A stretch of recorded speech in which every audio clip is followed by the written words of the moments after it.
Осыдан 9 жыл бұрын мадридтік Реал ұзақ аңсаған арманына жетті. Десимаға, яғни Чемпиондар Лигасындағы 10-шы кубогына қол жеткізді. Сол сәтті 12 жыл күтті.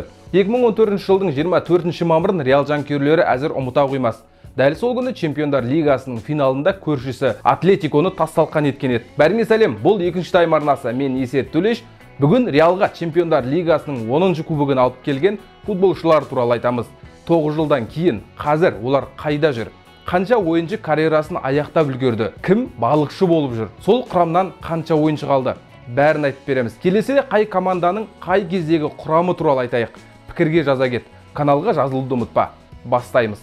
Бірден бас бапкерден бастайық. Реалға Десиманы алып берген басты қаһармандардың бірі италиялық маман Карло Анчелотти.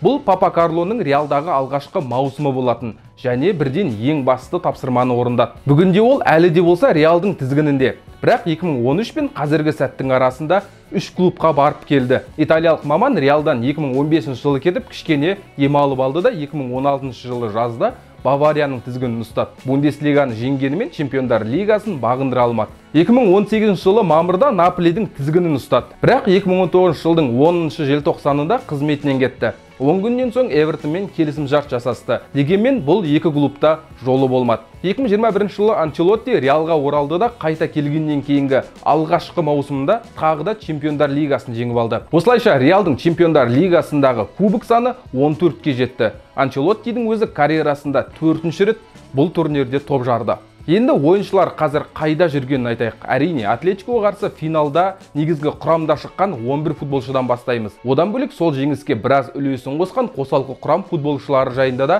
айтып өтеміз. Қақпада Икер Касилес тұрды. Испаниялық аңыз голкипер Чемпиондар Лигасындағы барлық 13 кездесуге қатысты. Сол ойындарда 9 гол жіберді. 6 ойында қақпасын құрғақ сақтап қала алды. Жартылай финалда Баварияға қарсы 2 ойында да гол жібермеді. Касилес Реалдан 2015 жылы кетті. 16 жыл өмірін арнаған клубпен амалсыз қоштасып, Портудың жейдесін киді. Португалиялық клубта тағы да 5 жыл өнер көрсетті. 156 матчқа қатысты. 2019 жылы Портумен бірге Чемпиондар Лигасының ширек финалына шыға алды. Өкінішке қарай 2020 жылы қақпашы карьерасын аяқтады.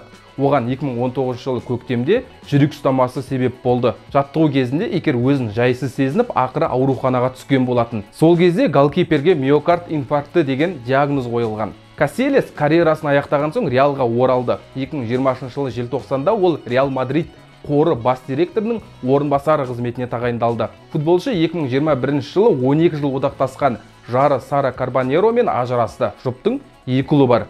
Одан бөлек 2023 жылы Икер Касилестің командасы Жерар Пике құрған медиа лигаға қатысып жатыр. Дани Карвахаль турнирде 10 матчқа қатысты. Ол кезде бар болғаны 21-де еді. Дәл сол маусым алдында Реал өз түлегін Байерден 6,5 миллион еуроға сатып алған. Дани бірден негізгі құрам ойыншысы атанды. Содан бері ештеңе өзгерген жоқ.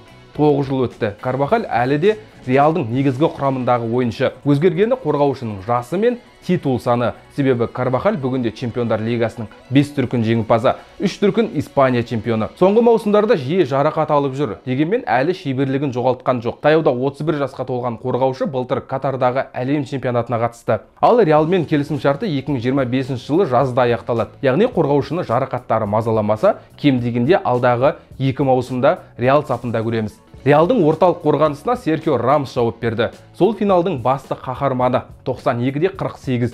Реалға сол Десиманы алып берген ойыншы. Жалпы Рамос сол жылы Чемпиондар Лигасында 11 матч өткізіп 3 гол соқты. 3 нәтижелі пас берді. Бір рет қызыл қағаз алды. Голдарды да өте маңызды ойындарда салды. Жартылай финалда Бавария қақпасына 2, финалда 1 гол соқты. Серхио Рамос Реалдың аңызына айналды. Сол жеңістен кейін Чемпиондар Лигасында тағы 3 рет топ жарды. Бірақ Рамостың командадан кетуі осы әдемі тарихты бұзды. Командадан кеткені емес, қалай кеткені туралы айтылар әңгіме көп. Ұзақ уақыт клуб басшылығымен келісе алмай, келісім-шартты ұзартпады. Кейін командада қалғым келеді деген кезде клуб басшылығы қорғаушыдан бас тартты. Содан не керек? Рамос 2021 жылы жазда PSG-ға ауысты. Қазір 36-да. Әлі де Париждік клубта ойнап жүр. Осы маусымда PSG сапында 25 матчта 1 гол соқты. Дегенмен оның Реалдағы 16 жылын жанкүйерлер әзір ұмыта қоймас. Ал Рамоспен бірге орталық қорғаныста 20 жастағы Рафаэль Варан ойнады. Француз қорғаушысы мадридтік командада бақандай 10 жыл бойы тер төкті.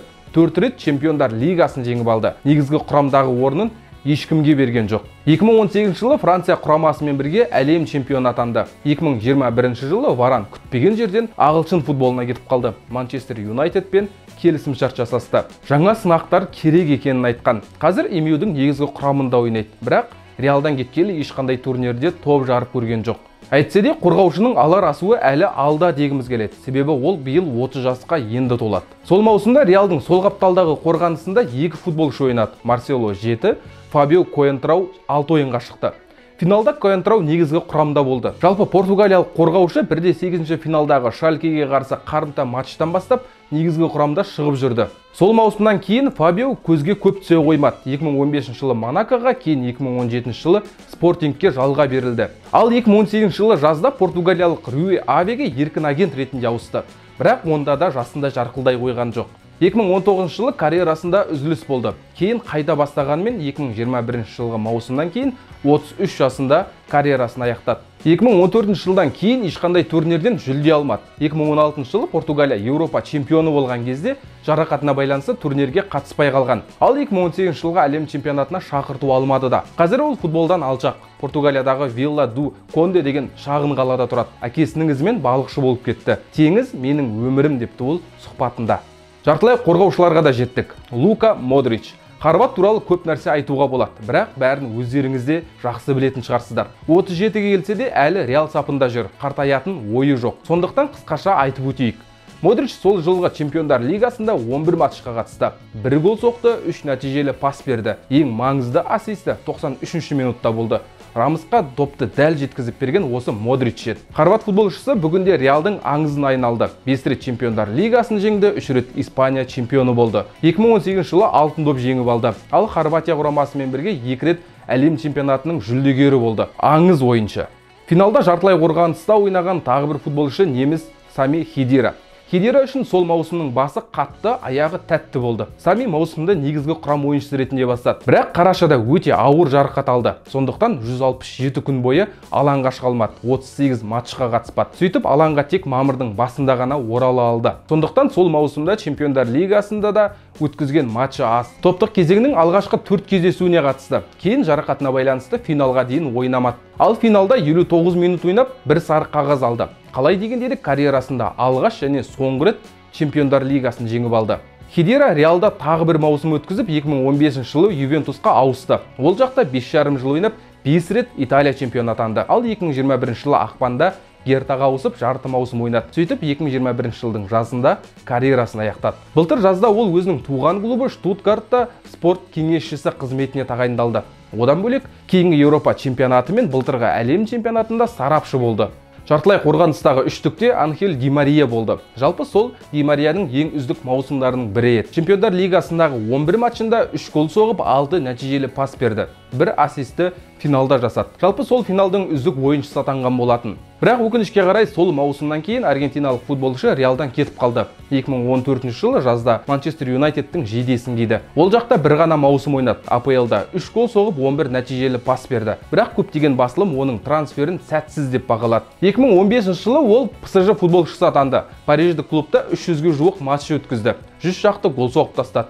Нәтижелі пасы одан да көп. Франциядағы ішкі турнирдің бәрін бірнеше реттен жеңіп алды. Сөйтіп былтыр жазда 34 жасында Ювентуске ауысты. Бірақ футболшының да оның клубының да жағдайы мәз емес. Ди Мария осы маусымда 4 рет жарақат алып, бірнеше матчқа қатыспады. Ал Ювентус 15 ұпайынан қағылды. Дегенмен Ди Мария былтыр Катарда әлем чемпионы атанды. Финалда 1 гол соғып, 1 нәтижелі пас берді. Бірақ футболшы сол 2014 жылдан бері Чемпиондар лигасын жеңіп көрген жоқ. Биыл да жеңе алмайды. Себебі оның Ювентусы Еуропа лигасына ұшып кетті. Финалда оң қанатта Гарет Бейл ойнады. Жай ойнаған жоқ. Финалда өте маңызды гол соқты. Жалпы сол маусымда Чемпиондар лигасында 6 гол соғып, 4 ассист жасады. Бұл Бейлдің Реалдағы алғашқы маусымы болатын. Оны алда жетістікке, титулға толы карьера күтіп тұрды. Гарет Реалмен бірге 5 рет Чемпиондар лигасын жеңіп алды. Тек соңғысына аса араласа қойған жоқ. Алғашқы төртеуінде біраз көмектесті. Мысалы 2018 жылы финалда Ливерпуль қақпасына 2 гол соғып тастады. Финалдың үздік ойыншысы атанды.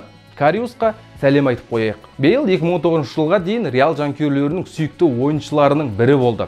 Бірақ кейін футболшының фанаттармен де клуб басшылығымен де, тіпті бапкермен де арақатынасы быт-шыт болды. Гольфке қызға бастады. Уэльс, Гольф, Мадрид. Дәл осы кезекпен деген жазумен суретке түсуі біраз шу шығарды. 2020 жылы уэльстік футболшы Тоттенхемге жалға берілді. Ол жақта АПЛда 20 матчта 11 гол соғып, Мадридке қайта келді. Бірақ тағы да бағы ашылмады. Жарақаты қаптап, ақыры өткен маусымда Ла Лигада 5 матч қана өткізді. Былтыр жазда Гарет Бейл МЛС-тегі Лос-Анджелес командасына ауысты. Ол жақта 13 матчта 3 гол соқты. Ал таяуда 9 қаңтарда Бейл 33 жасында карьерасын аяқтады.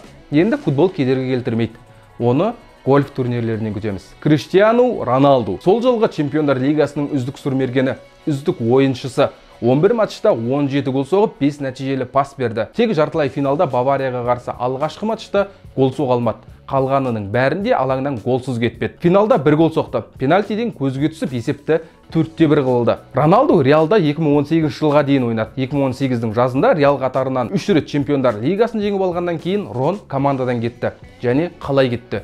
Реал тарихындағы үздік сұрмерген, жалпы Реалдың аңызы ретінде кетті. Ювентуспен бірге Италиядағы бірқатар титулды иеленді. 2021 жылы Манчестер Юнайтедке оралды. Бірақ жолы болды дей алмаймыз. Қызыл сойқандарға оралғаннан кейінгі алғашқы маусымында жиі гол соғып жүрді. Ал осы маусымда қосалқы құрам ойыншысына айналды. Сөйтіп клубтан жанжалмен кетті. Қаңтардан бастап Роналду Әл-Наср ойыншысы. Енді 5 дүркін алтын доп иегерін Сауд Арабиясы чемпионатынан көреміз. Айтпақшы, жақында ПСЖ-ға қарсы жолдастық матчта Криш дубль жасады. Ақпанда 38 жасқа толатын аңыз жылына 200 миллион евро алады деген ақпарат шықты. Лайық. Сол финалда негізгі құрамда шыққан 3 футболшы әлі де Реалда ойнап жүр. Кәрім Бензема солардың бірі. Жалпы ол Бенземаның жиі сынға ұшырап жүрген кезі еді. Бірақ сол маусымда Чемпиондар лигасында 5 гол соғып, 5 ассист жасады. Жартылай финалдағы алғашқы ойында Бавария қақпасына жеңіс голын соқты. Роналду командадан кеткелі Бензема Реалды өзі сүйрей бастады. Арты-артынан голдарды топырлатты. Бүгінде Кәрім Реалдың көшбасшысы, капитаны. Клуб тарихындағы үздік сүрмергендер тізімінде 2-ші орында тұр. Өткен маусым қорытындысы бойынша алтын доп иегері атанды. Кәрім туралы көп айтпасақ та болады. 13 жылын мадридтік командаға арнаған футболшы Реалдың символына айналды. Енді қысқаша қосалқы құрамда болған футболшыларға тоқталайық. Финалдағы қахырмандардың бірі Марсело. Ол 9 жыл бұрынғы Чемпиондар лигасында 7 матчқа қатысты. Оның 5-еуін топтық кезеңде өткізді. Плей-офф кезеңі басталғанда жарақат алып, ұзақ уақыт бабына орала алмады. Бірақ финалда тамаша ойын көрсетіп, 1 гол соқты. Бразилиялық қорғаушы былтырға дейін Реал сапында ойнады. Өткен маусымда қосалқы құрам ойыншысына айналды. Ла Лигада бар болғаны 12 матчқа қатысты. Жарақаттары көбейді. Сөйтіп, былтыр жазда 34 жастағы футболшы Грекия чемпионатына аттанды. Олимпиакоспен келісімшарт жасасты. Қазір грекиялық команда сапында өнер көрсетіп жүр. Реалдың орталық қорғанысында Пепе де көп ойнады. Ол сол маусымдағы Чемпиондар лигасында 11 матчқа қатысты. Тек Шалкеге қарсы қарымта матчпен финалда ойнамады. Ол кезде Пепе 30 жаста қылшылдап тұрған қорғаушы еді. Ал биыл ақпанда ол 40-қа толады. Португалиялық қорғаушы Реал сапында 2017 жылға дейін ойнады. Тура 10 жыл Мадридте өткізгеннен кейін түріктің Бешикташына ауысты. Түркияда 1,5 жыл ойнап, 2019 жылы қаңтарда Портумен келісімшарт жасасты. Әлі де сонда ойнап жүр. 40-қа келсе де бабында. Сондықтан келісімшартын 2025 жылға дейін ұзартады деген ақпарат шықты. Иско да сол маусымда жаман ойнамады. Чемпиондар лигасында 12 ойынға қатысып 3 гол соқты, 2 ассист жасады. Былтырға дейін Реалда ойнады. Маусым алдында Севильяға ауысты. Дегенмен желтоқсанда клуб басшылығымен келісе алмай келісімшартты үзді. Қазір 30 жастағы футболшы клубсыз жүр. Десима жылында құрамда Альваро Арбелово да бар еді. Қазір ол 40-қа келді. 2016 жылы Реалдан кетіп, бір маусым Вест Хэмде ойнады да 2017 жылы карьерасын аяқтады. Қазір Реал академиясында 14 жасқа дейінгі командалардың бас бапкері қызметін атқарады. Ал қақпашы Диего Лопес сол жылы Чемпиондар лигасында 1 матч өткізді. Бірінші турда Галатасарайға қарсы ойнады. Лопес Реалдан кеткеннен кейін Милан мен Испаньолдың қақпасын күзетті. 41 жастағы голкипер әлі де футболдан кетпеді. Былтырдан бері Райо Валекано сапында ойнап жүр. 21 жаста болған Каземироның негізгі командадағы алғашқы маусым еді бұл. Чемпиондар лигасында 6 матч өткізді. Көбінде қосалқы құрамнан шықты. Бірақ кейін бразилиялық футболшы Реалдың негізгі құрамнан ойып тұрып орын алды. Ал былтыр жеңетіннің бәрін жеңдім деп Манчестер Юнайтедке ауысты. Ал Хаби Алонсо финалда ойнай алмады. Себебі жартылай финалда 3-ші рет сары қағаз алған. Дегенмен маусым бойы команданың белді ойыншысы болды. Десиманы алғаннан кейін жазда Алонсо Баварияға ауысып 2017 жылы карьерасын Мюнхендік командада аяқтады. Қазір ол Байер Ливеркузен командасының бас бапкері. 20 жастағы талант саналған Хесе сол чемпиондар лигасында 5 матч өткізді. 5 кездесуде 64 минут ойнады. Бірақ плей-офф кезеңіне ауыр жарақатына байланысты қатысқан жоқ. Сөйтіп 232 күн бойы футболдан тыс қалып, кейін карьерасын қалпына келтіре алмады. Реалдан кейін ПСЖ, Лас Пальмас, Сток Сити, Бетис, Спортингте ойнады. Былтыр түріктің Анкара Гюджу командасына ауысқан. Таяуда ол командадан да кетіп қалды. Қазір клубсыз жүр. Ал Асер Элераменди сол маусымда 11 матч өткізді. Реалдағы алғашқы маусымы еді. Бірақ негізгі құрам ойыншысына айнала алмады. 2015 жылы туған клубы Реал Сосьедадқа оралып, әлі сонда ойнап жүр. Қазір команда капитаны. Альваро Мората ол кезде 20 жастағы жас өрен еді. Чемпиондар лигасында 5 ойын өткізіп, 1 гол соқты. Финалда алаңға шықты. Бірақ испаниялық форвардта Реалдың негізгі құрамына іліге алмады. 2014 жылы жазда оны Ювентус сатып алды. Артынша Челсида ойнады. Қазір Атлетикода жасындай жарқылдап жүр. Бүгінге осы Реалдың сол құрамынан 6 футболшы ғана карьерасын аяқтаған. Қалғаны әлі футбол ойнап жүр. Келесіде қай клубтың қай кездегі құрамы туралы айтайық. Пікірге жаза кет. Видеоны лайк басып, каналға жазыл. Сау бол.